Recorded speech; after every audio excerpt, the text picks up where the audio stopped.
За сайн байцгаана уу эцэгчүүдээ. Өнөөдрийн сургалтаар өсвөр насны хүүхдийн эрүүл мэнд. За өсвөр нас буюу шилжилтийн нас гэдэг бол 10-аас 18 насны хүүхдийн хэлдэх бөгөөд хүүхэд үеэс нас бий гүйцсэн том хүн болох завсрын үеийг шилжилтийн нас гэж нэрлэнэ. Охидын хувьд аваад үзэх юмаа гэвэл 10-аас 11 наснда, хөвгүүдийн хувьд 12-оос 14 наснд биеийн болон бэлгийн бойжилт явагдаж эхэлдэг. Бэлгийн бойжилтын үед нөхөн үржихүн эргэтэн тогтолцоо гүйцэд хөгжиж үйл ажиллагаа явуулахад бэлэн болсон байдаг. За өсвөр насны хүүхдийн бэлгийн бойжилт явагдах онцлогоос та бүхэнд танилцуулъя. Ер нь бол өсвөр насны хүүхдийн бэлгийн бойжилт гэдэг бол дотоод шүүрлийн булчирхаан үйл ажиллагаатай холбоотойгоор буюу өөрөөр хэлэх юм бол тархинд байгаа гипоталамус тархинаас ялгардаг гонадотропны гормоны нөлөөнд бэлгийн бойжилт явагдаж эхэлдэг. Уг бэлгийн бойжилтоор ялгарсан даавар маань өнчин тархинд нөлөөлөж лютеин чих буюу фолликул идэвхжүүлэх дааврыг ялгаруулснаар нөхөн үржихүйн эргэтэнгүүдэд нөлөөлдөг. Ингэж нөлөөлснөөр бэлгийн дааврыг ялгаруулж хүйсний ялгаран хөгжилт бий болдог. За эцэгчид та бүхэндээ зориулаад өсвөр насны хүүхдийн тархины үйл ажиллагаа буюу сэтгхүйн үйл ажиллагаатай холбоотой баг зэрэг тайлбар өгье л гэж бодож байна. Үүний үнд бол яах нь гэхээр тархины буюу мэдрэхүйн хэл ярианы төвүүд бол бага насндаа бол гүйцэж амжаагүй байдаг. Насанд хүрж байгаа буюу өсвөр насны үедээ бол энэ хөгжил бол маш эрчимтэй хөгжиж ирдэг. Тэгснээрээ хүүхдүүд бол өөртөө тулгарч байгаа асуудлуудыг шийдвэрлэх чадвар сууж эхэлдэг гэсэн. Харин тархины урд хэсэг буюу духны хэсэгт байрлаж байгаа тархины төв маань төлөвлөх, эрсдлийг тооцох, эсвэл үр дүнг тооцох энэ үйл явц бол хараахан хөгжөөгөө байдаг. Тийм учраас сэтгэл хөдлөлийг хариуцдаг хэсгийн үйл ажиллагаа, шүүмжлэх, сонсох, эсвэл дутагдлыг сонсох энэ бол үйл ажиллагаа харьцангуй дутмаг байдаг. Үүнтэй холбоотойгоор донтох эмгэг бол үүсэх магадлал өндөртэй. Тийм учраас эцэгчүүд та бүхэнд зориулж бага насны буюу өсвөр наснда шилжиж явах хүүхдэд бол сэтгэл зүйн зөвлөгөөг бол байнга тогтмол хараа хяналтын доор хөгжих ёстой гэсэн. За мөн үүнээс гадна тархины хоёр тал бөмбөлөг байдаг. Хоёр тал бөмбөлөг маань мэдээллийг боловсруулад боловсруулсан мэдээллээ улам цааш нь хөгжүүлээд задлан ярих чадвар бол энэ үед нь бол өсөж хөгжсөн байдаг. За та бүхэнд бэлгийн бойжилтын 2 дахь шинж тэмдэг болох охидод хөвгүүдэд гарах өөрчлөлтийн талаар тодруулж ярья. За охидод бол 10-аас 11 наснда бол шилжилтийн нас эхэлдэг. Үүнтэй холбоотойгоор охид өндөр болох, за ташаа, уужим том, аарцаг томрох, биений юм эрэх, биений юм өвдөлттэй эрэх, тогтуургүй байх, хөх ургах, үс сахал ургах зэрэг шинж тэмдэг өгдөг байхад хөвгүүдийн хувьд бол 13-аас 14 наснд эхэлдэг. 13-аас 14 наснд эхлэхдээ сахал үс ургах, дуу хоолой өнгө өөрчлөгдөж бүдүүрэх, нүүр, хүзүү, цээжний хэсэгт тууралт гардаг, булчинлаг болдог, нойтон зүүд гарах гэсэн ийм ерөнхий бие махбодын өөрчлөлтүүд гарч байхад охид хөвгүүдийн аль алинд нь илэрх нэг шинж тэмдэг нь бол сэтгэл зүйн байдлаар тогтуургүй байдал бол ажиглагддаг байх нэ. Ингээд тус бүрдэн буюу охидуудад бол тус бүрдэн зөвлөгөө өгөхөд сарын тэмдэг ирсэн өдрөөс эхлээд дараагийн сарын тэмдэг ирэх хүртэлх хугацааг бол биений эмний мөчлөг гэж нэрлэж байгаа. За биений эмний мөчлөг гэдэг бол эмэгтэй хүн бүрт харилцан адилгүй өөрөөр байдаг, өөрөөр хугацаанд ирдэг гэсэн үг. Ихэвчлэн бол 21-ээс 35 хоногийн мөчлөгтэй байдаг. Үүнийг бол хэвийн мөчлөгтэй эмэгтэй хүний биеийн сарын тэмдэг ирж байна гэж ойлгож болно. Гэтэл охидын хувьд бол сарын тэмдгийн мөчлөг нь 21-ээс 45 хоногийн мөчлөгтэй байдаг. Тэгээ ирэх хугацаанд 3-аас 7 хоног үргэлжилдэг. Үүнийг бус ялгаагүй хэвийн гэж ойлгож болно. Сарын тэмдэг ирэх нь бол өндгөвчөнд өндгийн эс боловсроод жирэмслэх боломжтой шинжийг бол илтгэж гин гэсэн үг. За охидод бол дараах өөрчлөлтүүд гардаг. Өөрөөр хэлбэл нэгдүгээрт нь дотоод шүүрлийн булчирхаан өөрчлөлт, хөх ургах, сахал үс ургах гэсэн ийм шинж тэмдэг гарч байгаа. Эдгээрийг би та бүхэнд тодорхой хэмжээгээр тайлбарлаж өгье. Дотоод шүүрлийн булчирхаа гэдэг бол хамгийн чухал хэсэг болох бөгөөд энэ нь өнчин тарих бэлгийн булчирхаанаас ялгарч яж байгаа өндгөвшнөөс ялгардаг эстроген дааврын нөлөөгөөр биений юм эрт ирнэ, эсвэл орой ирнэ. Энэ нь эрт ирнэ гэдэг нь болохоор 8-аас 9 наснда эсвэл 11 нас хүртэх хугацаанд бол ирж яхад хөхний ургалт нь бол мөн ялгаагүй дотоод шүүрлийн булчирхаан өөрчлөлтөйгөө холбоотойгоор тухайн насанд нь ургаж ирдэг. Ургахтаа бол эмзэг хөндүүр өвчтөй байдаг. За мөн нөгөөтэйгүр одоо хоёр хөх маань харилцан адилгүй том жижиг байх нь бол одоо хэвийн үзэгдэл гэж ойлгож болно. За үс ургах гэдэг нь бол удамшлаас шалтгааллах хэдий боловч тухайн одоо яг нэг хүүхдийн дотоод шүүрлийн булчирхаан өөрчлөлттэй холбоотойгоор одоо нөгөө эстроген дааврын нөлөөгөөр прогестерон дааврын нөлөөгөөр тестостерон дааврын нөлөөнүүдээр одоо яг нэг үсний ургалтууд харилцан адилгүй байдаг. За үтрээ буюу өндгөвчний хөгжил гүйцэх үе нь болохоор умаан булчингийн хөгжил нь бол одоо сарын тэмдэг ирсэнтэй холбоотойгоор умаа хөөж хөвсөж хавгадаг. Тэгснээрээ салстнуудад бол тодорхой хэмжээний өөрчлөлтүүдийг бий болдог.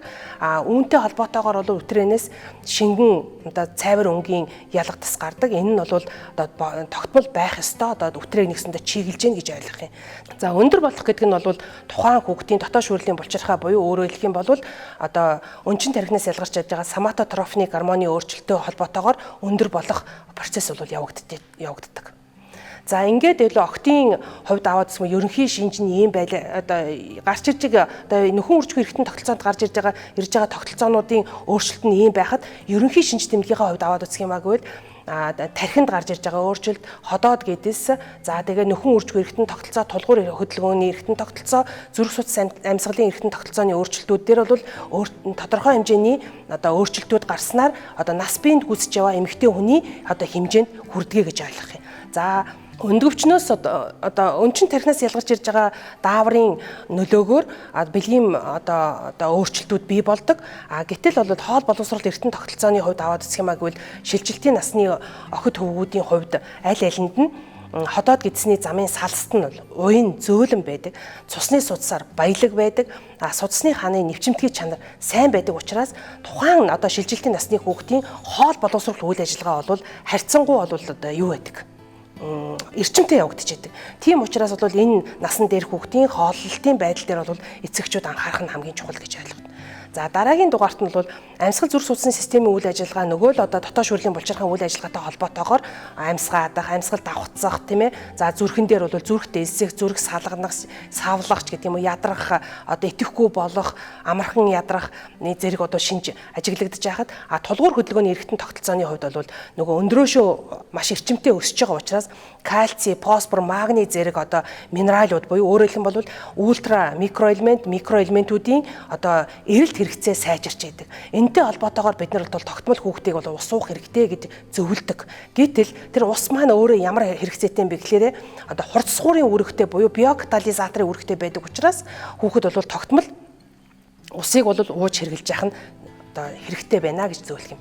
За сарын тэмдгийн үед бол одоо бас нэг өөрчлөлт нь юу гарах вэ гэхлээрэ байнга алдагдаж байна, тогтуургүй байна, эсвэл их хэмжээтэй ирж байна, эсвэл одоо бага хэмжээтэй ирж байна гэдэг ийм одоо шалтгаан байдаг. Эдгээр нь юутай холбоотой юм гэхлээр дотоод шүүрлийн булчирхаан ийм 9 төрлийн гормоны өөрчлөлтөөс хамаарч одоо өөрчлөгдөж идэг гэсэн.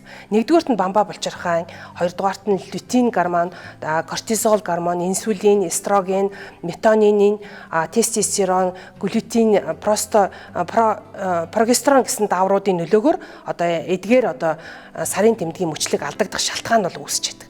За тэгвэл сарын тэмдгийн одоо мөчлөг алдагдсны улмаас биед ямар өөрчлөлтүүд гарах юм бэ гэхээр бие сулрна, идэвхгүй болно, амархан ядарна, толгоо өвдөн, чих шуугна, биеийн хүчний ачааллын үед амьсгаадна, зүрх дээлсэн, савлна гэсэн ийм шинжүүд одоо зовирууд одоо өгдөг болвол энэ үед бид одоо ямар арга хэмжээ авах вэ гэхээр сарын тэмдгийн өвдөлтөө ирж байгаа үед бүлээнжийн тавина, бүлээн шүршүүрт орно. За хэрвээ сарын тэмдгийн мөчлөг одоо ирж байгаа үед маш их одоо өвдөх одоо шинж илэрвэл мэрэгжлийн эмэгтэйчүүдийн эмчит одоо хандах нь зүй ёсны хэрэг юм аа.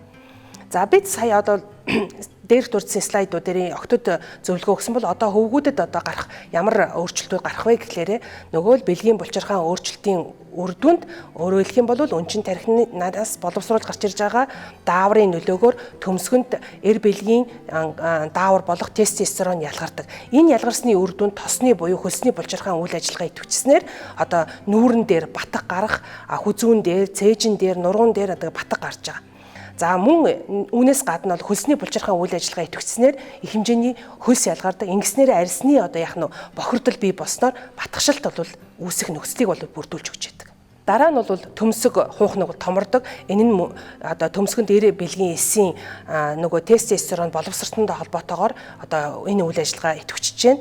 За дуу хоолой өөрчлөгдөн. Дуу хоолой нь бол мөн л ялгаагүй төвөнхийн мөгөөрс нь томроод одоо дууны хөвчин зузаарснаар дуу авиа бүдүүн болж ийн гэсэн үг. Зарим тохиолдолд дуу авиа нь бүдүүн болох боловч зарим тохиолдолд нарийн болж ийн гэсэн үг. Энэ өөрчлөлт бол ерөөсөө төвөнхийн мөгөөрстэй холбоотойгоор одоо өөрчлөлт бий болж байна. За сахал үсний хувьд аваад үзэх юм гэвэл тестостерон гормоны нөлөөгөөр сахал ургах, бэлэг эрэхтэн орчим ургах, суг цавинд бол үс их хэмжээтэйгээр ургаж эхэлдэг. За өндөр болох гэдэг нь бол нөгөө өсөлтийн гормоны хэмжээнээс шалтгаалж байгаа. Өөрөөр хэлэх юм бол өнчин тархинаас ялгарч ирж байгаа өсөлтийн гормоны буюу өөрөөр хэлэх юм бол соматотрофны гормоны нөлөөгөөр өндөр болж байна гэж ойлгох юм. За ер нь бол хөвгүүдийн 12-аас 14 настай хөвгүүдийн 60-аас 70% нь хөхн томорч хөхний толгой хөндүүр эмзэг болдог гэсэн үг. Энэ нь айжимдаа хэвийн болж одоо хөгжнө гэж. За хөвгүүдийн бас нэг сэтгэл зовоодаг асуудлын нэг нь юу вэ? Нойтон зүүд байдаг. Энэ нь зүүдлэх үедээ одоо шөнө нойрондоо зүүдлэх үедээ үрийн шингэн аяанда гадагшилж байгаа нь бол төмсгөнд эр бэлгийн эсүүд боловсрч үр тогтоох чадвартай болж байгаа нэг шинж юм аа. За мөн үүнээс гадна бэлэг эрэхтний өрөвсөл үүсгээс сэргэлж бэлэг эрэхтнээ тогтмол угааж явах хэрэгтэй гэсэн. Гэхдээ бэлэг эрэхтнээс ямар нэгэн хэвийн бус шингэн гарах, за үнэртэй гарах, өнгөтэй гарах, эсвэл хэмжээ нь өөрчлөгдөхөд зайлшгүй эрэгтэйчүүдийн мэрэгжлийн эмчит хандах ёстой. За бид та бүхэнд сая одоо охид хөвгүүдэд гардаг ерөнхий шинж тэмдгийн талаар бол ярьж хэллээ. Одоо охид хөвгүүдийн дунд хийсэн эрүүл мэндийн одоо судалгаанаас аваад үзэх юм а гэвэл нийт судалгаанд хамрагдсан хүүхдүүдийн одоо эрдэс бодисын дутагдал нь 3/1-д нь байдгийн байна. Хоол тэжээлийн дутагдал нь 7.3% нь одоо хоол тэжээлийн дутагдлаас үүдэлтэйгээр бол үүсдэг юм байна. Бие махбодын дутуу хөгжил нь болохоор 18%-ийг эзэлж байна. Энэ нь дасгал хөдөлгөөнтэй холбоотой юм байна. За цус багталт нь бол 25%-ийг эзэлж байна. Энэ нь төмөр дутагдлын, витамин С-ийн, фолийн хүчлийн, витамин В12-ийн дутагдлаас үүсэлтэй цус багталт бол гарч ийн гэж одоо судалсан байна. За сүүлд нь бол сэтгцийн эрүүл мэндийн асуудалтай 25% нь байгаа нь энэ нь нойроо сайн авч чадахгүй стресстэй те үүнтэй холбоотойгоор үүсэж одоо сэтгцийн эрүүл мэндийн одоо ийм 25% асуудалтай хүмүүс байна гэж өсвөр насныхан тохиолдож байна гэсэн үг. За дараагийн слайдн дээр бол өсвөр насныхны дунд хийсэн эрүүл мэндийн статистик судалгаанаас авч үзвэл бэлгийн замаар халдварлагчдын 70% нь одоо өсвөр насны хүүхдүүд байна. За охидын одоо 9% нь буюу өөрөөр хэлэх юм бол одоо 9% нь жирэмсэлсэн. Энэ тоон бол орон нутгийн хувьд бол одоо ихэнх одоо 2 дахин нэмэгдэж гэн гэсэн ийм судалгааны материал байдаг юм байна. Дээрх судалгааны материалуудаас харж үзээд бид нар одоо дараах зөвлөмжүүдийг охид хөвгүүд болон ээж аавуудад бол зөвлөж байгаа. Тэгээ охидод өгж байгаа зөвлөгөөний хувьд бол дотор хувцсыг бол 7 ширхэг буюу өөрөөр хэлбэл бол өдөр болгон солих хэмжээтэй. За энэ нь бол хөвөн даавгаар хийсэн угааж эндүүтэд хялбар. За тэгээд худалдан авалтаа хийснийхаа дараагаар заавал ч үгүй дотор хувцсыг бол угааж эндүүдэж өмсөж занших. За тогтмол одоо дотор хувцас солихоосоо өмнө усанд орох. За тэгээд огтой ариун цэврийн хэрэглүүдийг тогтмол одоо яг нь өөрийн одоо биеийн онцлог тохируулж хэрэглэж сурах. Тэгээд хэрэглэснийгээ бол зөв хогийн савнд хийж хаягдлууд. За тэгээд хөвгүүдийн хувьд аваад үзэх юм бол мөн л ялгаагүй хөвөн даавгаар хийсэн дотор хувцсуудыг сонгож 7 хоногийн туршид солихоор өдөр болгон солихоор угааж эндүүдэж занших. За өдөр бүр тогтмол одоо усанд орох.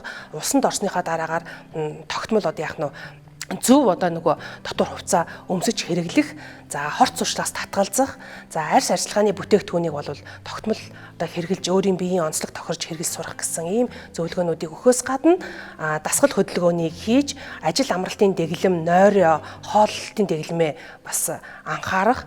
За биеийн эрүүл мэнд буюу нөхөн үржих эрүүл мэндэд анхаарах, сэтгэл санааны байдалтай одоо хяналт тавих гэсэн ийм зөвлөгөөнүүдийг та бүхэнд өгж байна. Ингэж энэ зөвлөгөөнүүдийг өгснөөрөө охидын хувьд бол эрүүл ээж, эрүүл Монгол хүн, эрүүл хүүхэд төрөх үндэслэл тавигдана. Хөвгүүдийн хувьд бол эрүүл ааваас эрүүл хүүхэд төрн, эрүүл Монгол иргэн болох ийм одоо ач холбогдолтой юм а. За анхаарал тавьсан та бүхэндээ баярлалаа.